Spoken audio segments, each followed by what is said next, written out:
Sejam todos bem-vindos ao nosso Pode Isso, Doutoras! O podcast que vai trazer para você muita informação, muito conhecimento. No bloco anterior falamos sobre o direito da pessoa com deficiência e nesse daremos ênfase ao autismo. Isso, nós vamos trazer um tema para ser discutido com vocês. Espero que vocês compartilhem, sigam a gente no canal, que a gente vai gostar do seu like. Isso, é verdade. É para seguir o @ do Instagram, @Pode Isso Doutoras. Siga nosso canal no YouTube, né? Curtir, compartilhar, salvar o vídeo, encaminhar para o máximo de pessoas possíveis. E aqui eu queria agradecer o momento, aproveitar o momento para agradecer o nosso patrocinador, Apta Presentes, que fez as nossas canecas maravilhosas. E dar continuidade, né, na nossa gravação de hoje, que a gente vai falar sobre o direito da pessoa com autismo, que é um tema muito importante, que está muito atual, né, para a gente poder trazer essa informação às pessoas. Muitas mães que têm filhos, né, pessoas com autismo em casa e não sabe o caminho, qual caminho percorrer. Então, a gente vai aqui falar de saúde, de educação, do direito médico, direito à medicação, à terapia, de todos os caminhos que você, mãe, você, pai, que tem uma pessoa com autismo em casa, para poder saber o caminho correto para buscar o direito dos seus filhos, né, Jéssica? E são super heroínas, viu? Isso. Um pai e uma mãe que foram destinadas a criar uma criança com autismo são super especiais, sabe? A gente vê muitas vezes nas famílias que as mulheres, elas sempre estão sozinhas. Muitos homens, eles não encaram bem essa dificuldade do filho, esse diagnóstico como autismo, e muitos homens, eles abandonam o lar, deixando a mulher sozinha. Eu recebo muito no meu escritório, não sei se acontece isso com vocês, as mães separadas, porque depois que o pai descobriu que a criança tinha autismo, ele saiu, disse que o problema não era dele, era da família dela, que era genética da família dela. Acontece muito isso. Então, muitas mulheres hoje estão cuidando dos seus filhos sozinhas. E quando há uma diferença, quando o pai permanece na família, às vezes é uma exceção. É uma minoria, não é verdade, é uma minoria. Vamos entender o que é o conceito do autismo, né? Eu trouxe aqui uma informação que traz a título de conceito que o transtorno de espectro autista, o TEA, como mais conhecido, é um distúrbio no neurodesenvolvimento, condição que compromete a comunicação, a interação social e associada a padrões de comportamentos restritivos e repetitivos. Geralmente, ele é diagnosticado na primeira infância, né, nos primeiros anos de vida, no qual a mãe, ou o pai, ela começa a perceber comportamentos diferenciados, atraso no desenvolvimento da criança, e isso é necessário que, a partir dos primeiros sinais, já procure um especialista, né, um neuropediatra, para poder ter esse diagnóstico precoce, para que possa ser levado uma vida com mais dignidade e acessibilidade. Isso. É necessário que a mãe, né, o pai, a família, né, a rede de apoio em geral, identifique alguns pontos. Por exemplo, a criança que tem uma seletividade alimentar, que tem um retardo na fala, né, que já fez 2 anos. Claro que toda criança tem seu tempo. Por isso que é necessário levar a criança no neuropediatra, que ele vai encaminhar para essa equipe multidisciplinar, que é o TO, que é o terapeuta ocupacional, o nutricionista, o fonoaudiólogo, a terapia, para poder fazer uma análise, para poder dar o diagnóstico, inclusive, do espectro, que o espectro é o nível que chama, que tem o nível 1, nível 2, nível 3, tem o nível severo, tem um nível leve. Então, tem vários tipos de pessoas que têm vários tipos de níveis de autismo, que conseguem conviver em sociedade normalmente, né, e precisam ser incluídas. Então, para isso é necessário ter acesso à educação, saúde, acessibilidade, né, direito à medicação, o direito que é constituído na nossa própria Constituição, né, que prevê que é um direito de todos nós. Mas aquela pessoa com esse tipo de deficiência, não só esse tipo de deficiência, o autismo, no caso, como a pessoa com deficiência geral, muitas vezes ela sofre preconceito, né, é descriminalizada e não tem o atendimento necessário. Digno, né? São direitos fundamentais, né, que precisam ser de qualidade e se tratando de autismo com especialidade. Doutora Jéssica, muitas vezes as pessoas me procuram inclusive levam a criança lá no escritório, né? E a gente observa, lógico, nós não somos médicos, mas a gente observa as características que são bem visíveis, né, do autismo. Porém, muitas vezes na rede pública de saúde, os médicos, eles não emitem o laudo necessário para que a criança possa requerer um benefício assistencial.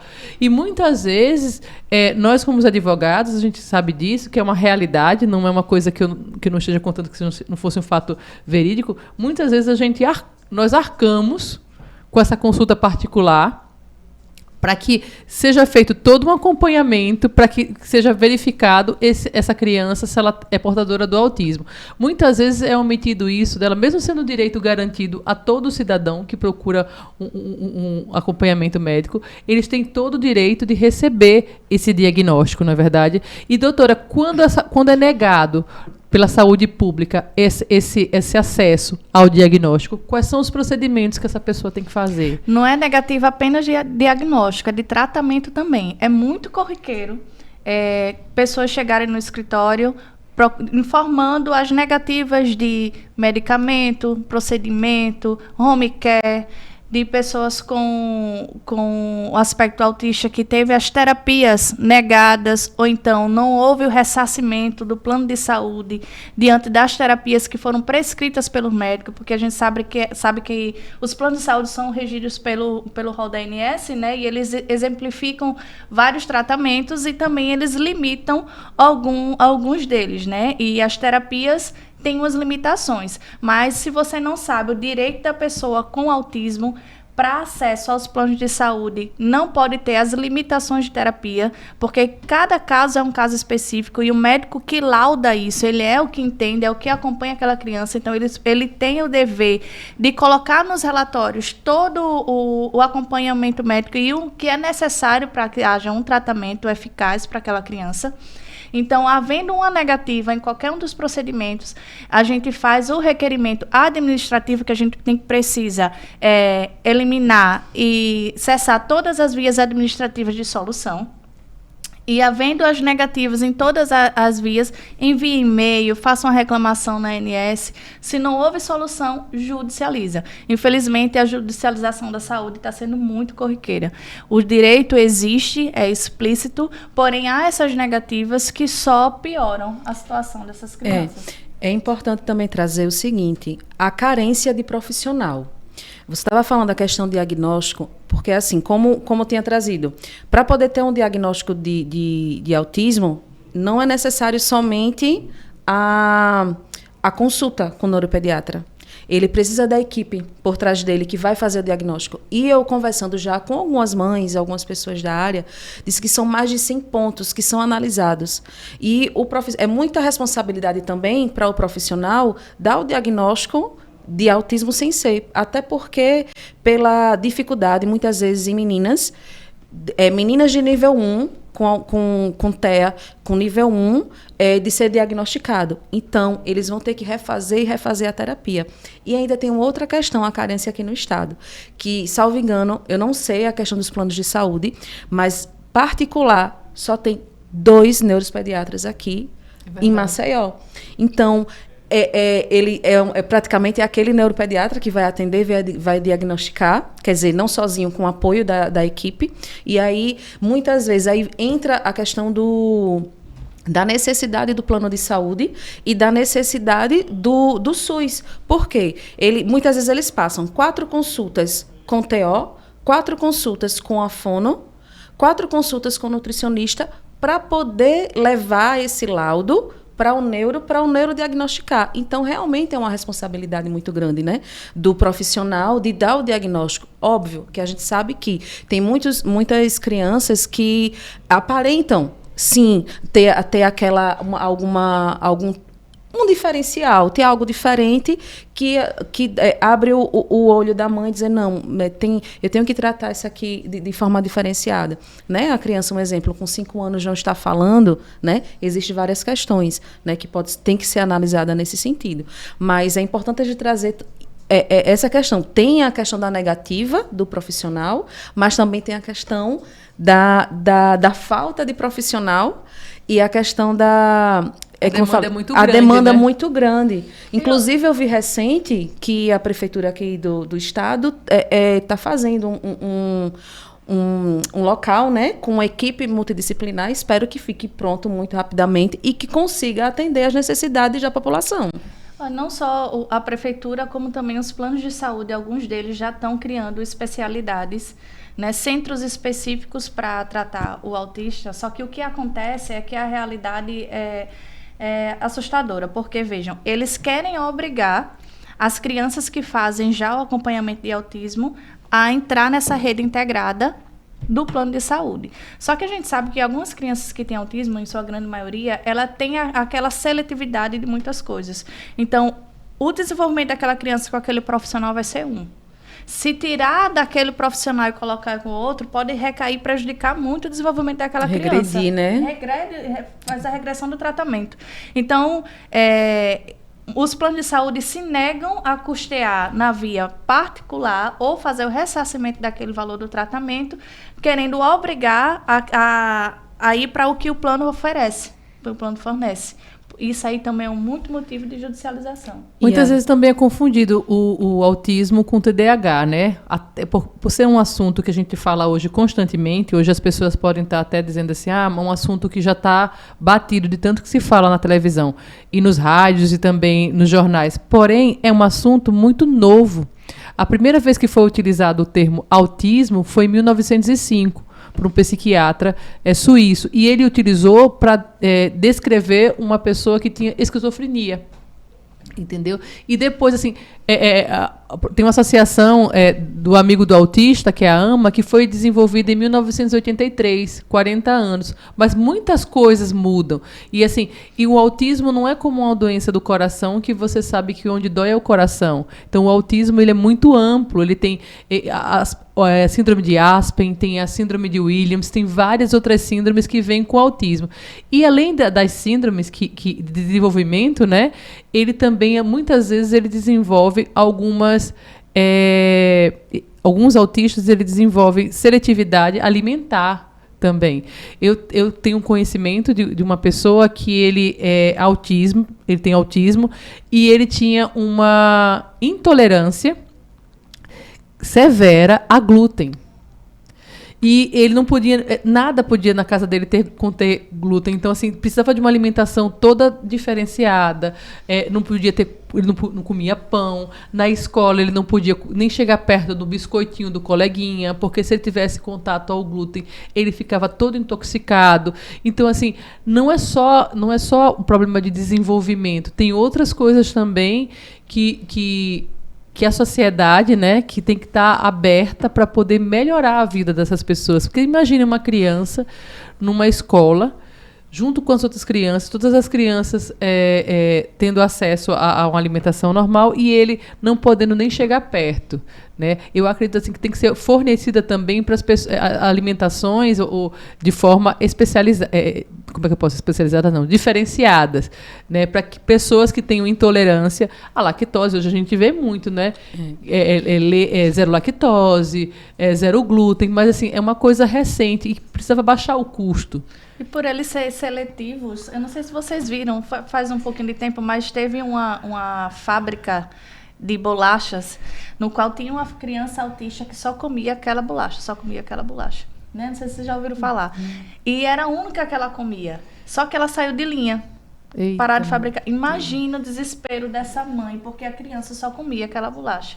Aí eles mandaram um e-mail, entraram em contato, foi feita uma comoção para chegar até os fabricantes e eles fizeram uma edição especial daquela bolacha para aquela criança que tinha essa seletividade.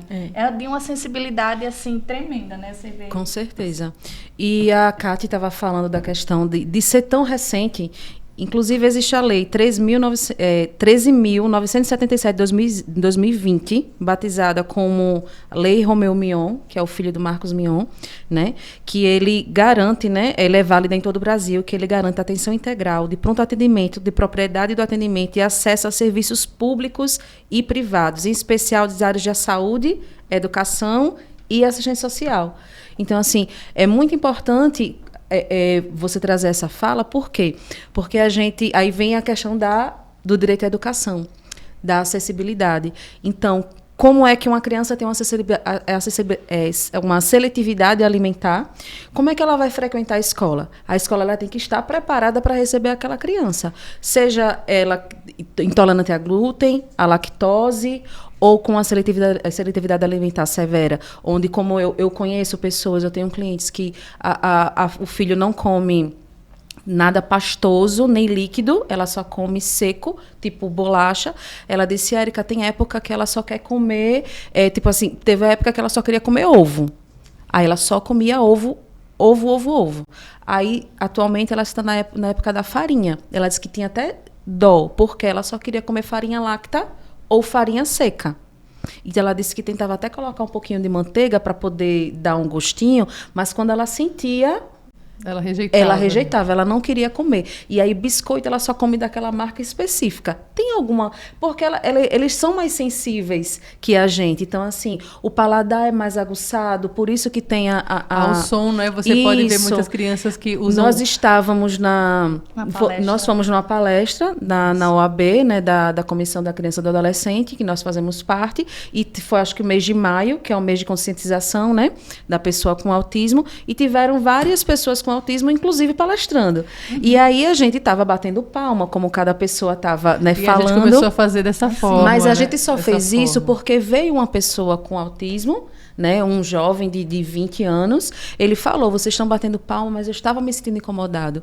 Então, assim, é necessário, inclusive, que a gente, antes que uma pessoa com autismo fale, a gente perceba que aquilo pode incomodar, porque a palma, ela incomoda a grande maioria das pessoas com autismo. Então, é necessário que a população, a sociedade, tenha essa sensibilidade de perceber que aquilo vai incomodar o outro. Respeitar, exatamente. Consciência, né? Reeducar os nossos comportamentos. Existe também eu não sei se é um pensamento das pessoas em geral, mas a maioria das pessoas acreditam que o portador de autismo, eles têm uma hiperinteligência para uma determinada coisa. Nem todos os que são portadores de autismo, eles têm um desenvolvimento aguçado para uma determinada coisa. Tem, inclusive, um filme, que é um filme de 1988, que é o Hey Man, que foi com o Tom Cruise.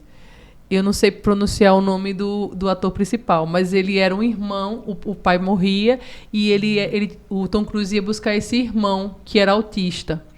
E esse irmão, ele tinha uma memória muito boa. E ele começava a jogar. Eles foram num cassino e acho que foi, não me recordo bem, mas começaram a jogar.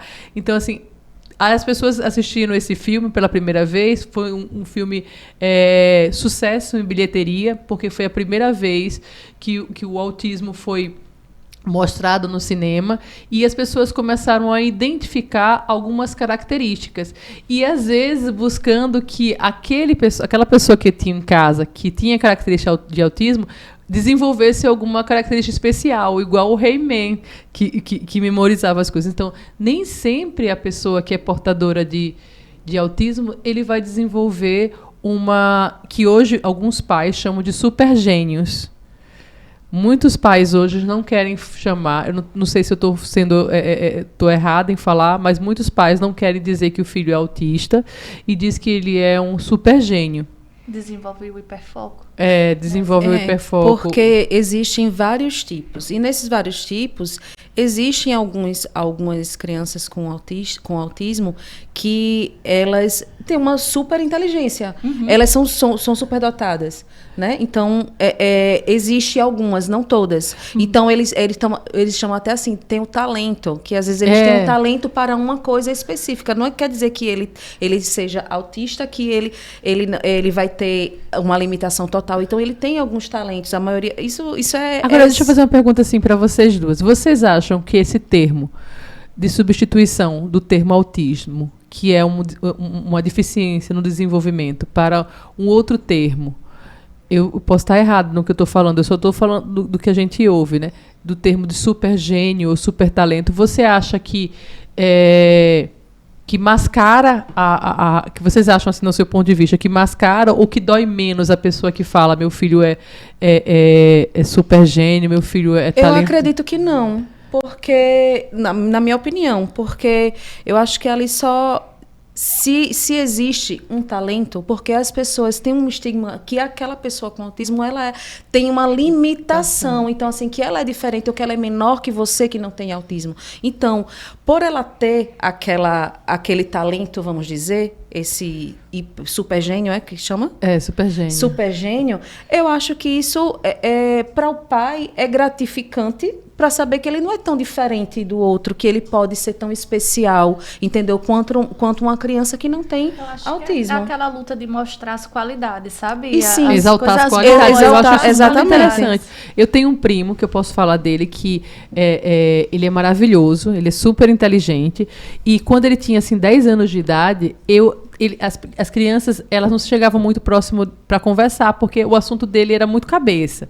Ele tem autismo, mas assim, ele falava sobre as dimensões dos países. Então ele chegava para mim e dizia assim: você sabe quanto mede a Suíça? Aí eu dizia: não, a Suíça é do tamanho de Aracaju.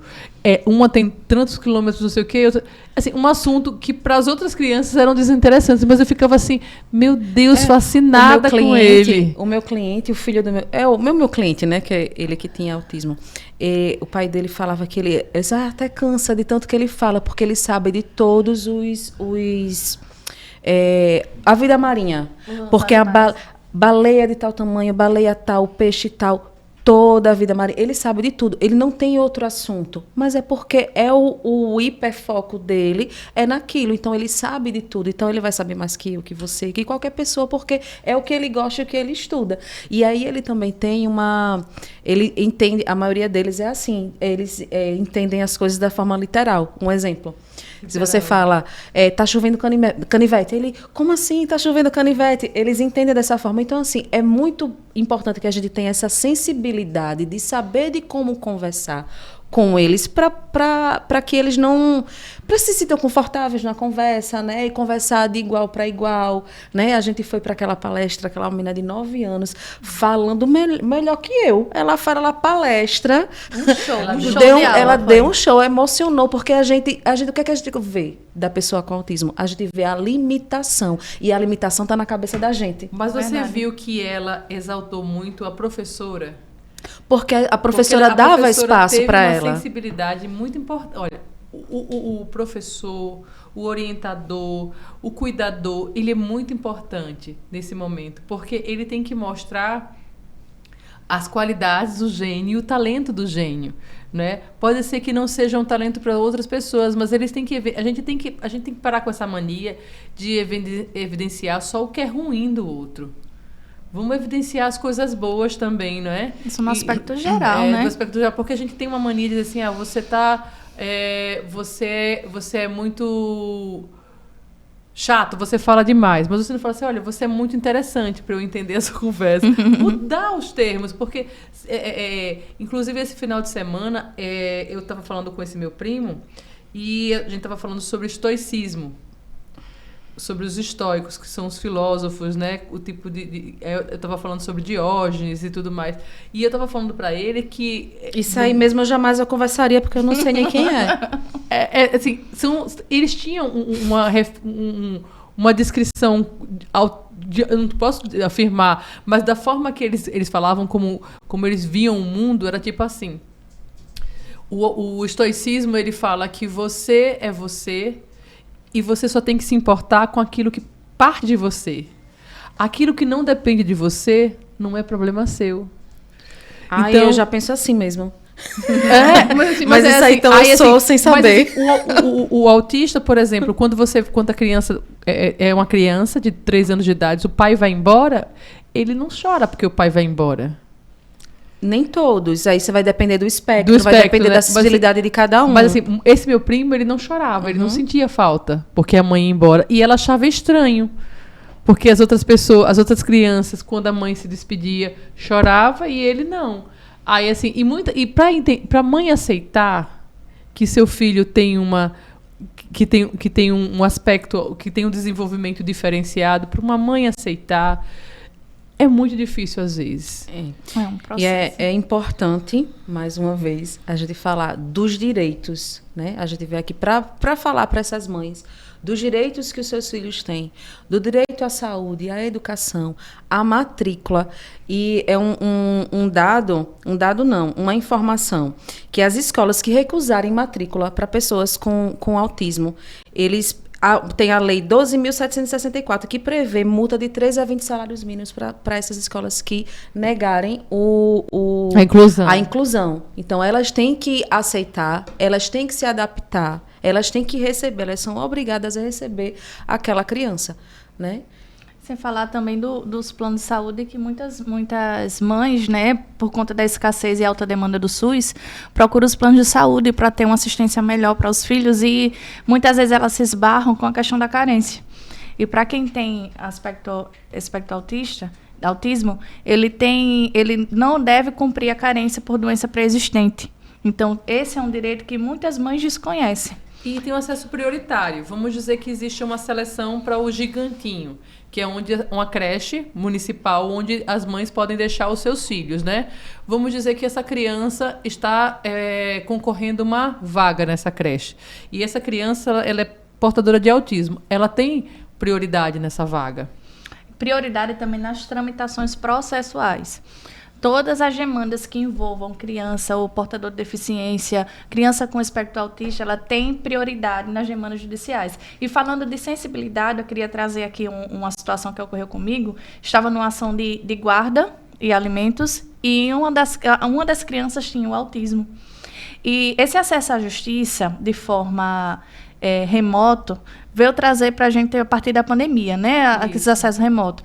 E nessa audiência específica, a criança ela tinha limitação de espaço, ela ficava apavorada quando saía do ambiente dela. Então, foi requerido e foi possibilitado a audiência ser de forma remota, justamente por conta dessa necessidade da criança.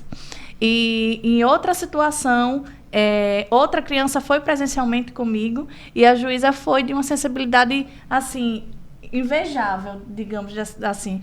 Ela chegou, prestou toda a assistência à criança, conversou. Ele era fascinado no Super Mario. Inclusive, ele jogava e tinha vários livros de pintura. Aí a juíza conversou, imprimiu várias fotos do Super Mario para conseguir conduzir a audiência e que ele ficasse ali de uma maneira mais confortável possível. Ô, doutora Érica, mas também tem penalidades, não tem? Para as mães que não procuram de forma adequada um tratamento para o seu filho. Vamos dizer, eu sou uma mãe e meu filho tem necessidades especiais. E o autismo dele, vamos dizer que seja um severo. Mas, assim, eu não levo ele para a escola, eu não procuro médico para fazer o tratamento multidisciplinar, eu escondo essa criança. Existe uma penalidade também para os pais que não dão esse acesso ao tratamento e ao cuidado multidisciplinar com essas crianças, não tem? Nesse caso aí, caberia uma negligência, né? Porque o pai quanto mãe, os pais, na verdade, eles têm a obrigação de zelar pela vida da criança. Isso inclui o acesso à saúde, é o bem maior deles que ele tem que zelar. Então, no mínimo, caberia uma negligência, a depender da situação. No caso, se convive com uma mãe e o pai não está fazendo o atendimento, a mãe pode, inclusive, requerer a guarda, né? A guarda da criança pela criança não estar sendo cuidada de forma correta, né? Mas haveria como fazer uma denúncia também? Não só aos pais em si, mas eu acho que isso se estende à escola, ao Estado. Sim. Porque pelo Estatuto da Criança e Adolescente, nós somos responsáveis pelas crianças, pelo bem-estar. Então, é responsabilidade conjunta. Então, todos sofrem sanções penais pela negligência. Se for o caso de denúncia de alguma denúncia, negligência, maus tratos, tem que ligar para o Disque 100. Porque a partir do momento que você negligencia dá o tratamento, você está causando maus tratos, Sim. não é verdade? Então, seria maus tratos e negligência. E aí pode ir no Conselho Tutelar, pode fazer a denúncia direta no Ministério Público, pode procurar a delegacia também mais próxima, porque existem os níveis. Então, vamos dizer, uma criança que ela não come, por exemplo, tem uma seletividade alimentar severa. Forçar essa criança a comer é uma agressão. Né? Os pais, as pessoas têm que entender isso, que não é uma frescura, não é uma manha, é uma seletividade da pessoa. Eu, particularmente, não gosto de fígado. Eu não gosto, não como fígado, mas eu só não gosto de fígado. A criança, a pessoa com autismo, para ela estar errado, tem algo errado no mundo quando ela come o fígado que ela não gosta. Isso se apavora, né? Isso, se apavora. Então, assim, você vai estar retardando o desenvolvimento, inclusive até regredindo o tratamento, o acompanhamento do tratamento do seu filho, quando você obriga ele a comer uma coisa que ele não quer. Como quando obriga ele estar num ambiente, como você falou, estar num ambiente que tira ele da zona de conforto dele. Então, a gente tem que estar sensível a entender as necessidades e as especificações de cada pessoa. Né? Uma informação referente à escola, que quando a escola é privada, os pais não são obrigados a pagar a taxa do Transporte. Nem de transporte, nem do PAE, que seria um monitor para acompanhar. No caso do Estado, quando a criança é matriculada na rede pública, os pais, com laudos, têm que requerer administrativamente o PAE, o acompanhante. No caso de uma escola particular, a escola tem que fornecer sem custo algum. Então, se em algum momento a escola cobrar algum valor a mais porque está colocando um monitor para aquela criança, cabe multa. Se a escola recusa, cabe multa. Inclusive, eles podem responder por discriminação, né? E eles ser imputado um crime.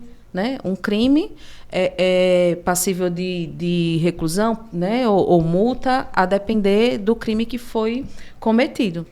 Mas, assim, você acredita que o Estado, hoje, ele fornece apoio necessário para as crianças? Porque, olha só, hoje, eu vou tirar aqui o CEPA, que você vê uma quantidade muito grande de crianças que estudam no mesmo local. E, às vezes, o professor, ele não tem o suporte, né? Às vezes, é uma sala de aula com 40 alunos.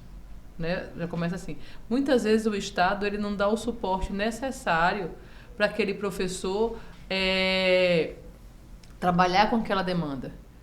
Né? Muitas vezes é necessário ingressar com uma demanda judicial para poder garantir esse direito, né, da criança ter um acompanhante, porque às vezes essa demanda também não é uma coisa que a gente coloque na justiça hoje e amanhã sai uma decisão. A decisão mais rápida que às vezes a gente tem é de 6 meses. Quando não se trata de saúde, né? Quando não se trata de saúde. Porque no caso de saúde aí é urgência e a gente tem que ir lá vezes diligenciar, tem que ficar no pé. Às vezes pé. É urgência, mas a outra parte que é intimada não cumpre. Mas aí tem né? aplicação de multa. Tem a liminar que a gente fica sofrendo para poder cumprir a liminar. A Unimed é uma delas. Eu estou falando aqui da Unimed porque a Unimed, hoje em dia, o que tem de liminar contra a Unimed e quantas liminares elas não estão cumprindo, mesmo eles sequestrando os valores, bloqueando os valores referentes àquelas liminares, eles não estão cumprindo. E a vida não espera, né? A saúde não espera. Os pais, isso é uma informação, não sei se vocês sabiam, que os pais que têm filhos com autismo, eles têm direito à redução da jornada de trabalho? Sim. Tem direito à redução. Muitas mães não sabem. Essa semana me procurou eu acho que eu comentei com você, me procurou uma cliente porque ela queria, na verdade, pedir demissão, mas aí, para poder cuidar do filho. Ela disse, mas a empresa já reduziu a minha... Ela nem sabia que era um direito que ela tinha. A empresa reduziu exatamente porque a empresa não tinha interesse de demiti-la porque ela é uma boa funcionária. Então, não faz sentido demitir uma boa funcionária. Né? Então, mas aí ela reduziu para 6 horas a carga horária dela para ela poder estar à disposição para cuidar do filho dela. Então, isso é importante também, você mãe, você pai, né? Que você que é o tutor do filho, né? Que seja o pai ou a mãe, você tem direito a essa redução, porque não só são mães, tem pais também. Lógico, é uma minoria, mas não vamos aí, né? Generalizar tem porque a gente sabe. Também a compra de carros, sim, de ICMS, de IPTU, a quitação de contratos. Né? Isso. Tem quitação de contrato, redução do valor do contrato, de imóveis. Inclusive construção adaptada, viu? Isso. E pode também que as pessoas... mas tem autismo, pode ter habilitação? pode tirar habilitação, sim, desde que tenha um laudo que está capaz, isso, que está capaz. Inclusive, na palestra que a gente assistiu, até a mãe dele disse assim, eu estou muito apreensiva, porque ele começou a fazer faculdade agora, e ele mudou muito depois da faculdade, porque ele está se sentindo incluído, né? Os colegas gostam dele, liga para falar sobre o tema ele tirou carteira de moto. Não, então, era isso que eu ia chegar.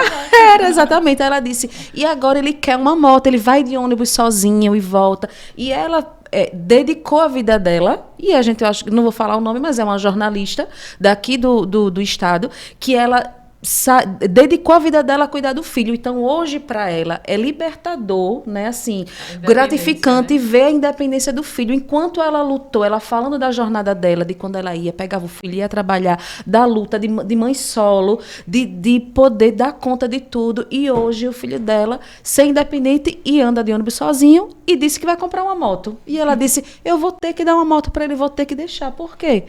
Porque a questão do autismo dele não limita ele a andar de moto, né? Então, assim, é importante que a gente traga essas informações para que as pessoas abram a mente, que como a gente tinha dito anteriormente, que a limitação está na nossa mente. E amor, a inclusão é isso, é amar o próximo. Acolher, ter empatia, se colocar no lugar do outro, prestar ajuda, né, prestar solidariedade a outra pessoa, ouvir. Muitas vezes a gente precisa só ser ouvido, né? E às vezes essas mães também estão esgotadas. Às vezes a gente está no supermercado e tem uma criança lá, a gente acha que está fazendo birra, olha a mãe. Não, às vezes a gente tem que chegar lá e tentar acolher aquela mãe, porque olha, ela deve estar exausta também, entendeu? E eu acredito que deveria ter um acolhimento também para os familiares, né? O Estado devia prover assim, um acolhimento para os familiares, porque muitas vezes muitos pais não estão preparados como lidar com psicologicamente, isso. emocionalmente. Né? A gente não sabe como lidar com o que não é, que é diferente. O novo. O novo. Quando uma mulher, nós somos mães, quando a gente engravida, a gente não espera, ninguém espera. Anular a sua vida para dedicar a vida a um filho. Né? Então, assim, essas mães, essas guerreiras, esses pais, esses guerreiros, se anulam para poder dedicar exclusivamente a vida ao filho. Então, assim, realmente a pessoa tem que estar muito preparada emocionalmente, psicologicamente, fisicamente, para poder lidar com esse novo. Abandona a carreira, né? Isso, exatamente. Foi até o exemplo que eu dei aqui agora há pouco.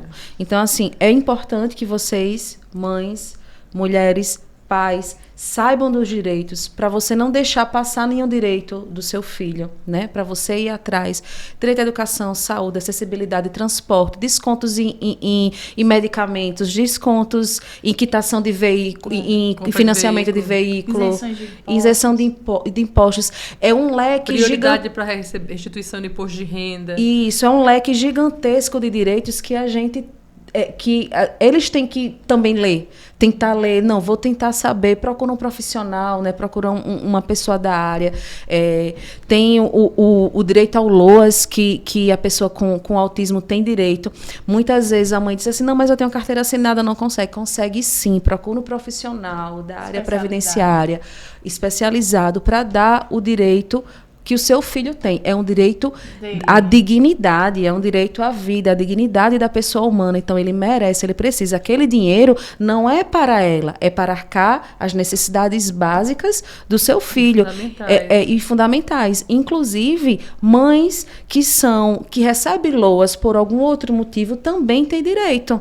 Então, porque às vezes elas também pensam que por ela já receber, o filho não tem direito. Já tem uma pessoa em casa, consegue. Procura um profissional capacitado, que ele vai te direcionar, né? Vai dar toda a orientação do que você precisa para você poder conseguir o benefício, né, para o seu filho, o direito, que seja direito à educação, à saúde, a medicamentos, o caminho correto para buscar esses direitos. E são direitos que precisam ser garantidos, que estamos aqui nessa batalha, nessa luta diária para garantir que eles sejam garantidos. E se tiver dúvida, é só pedir. Pode isso, doutora?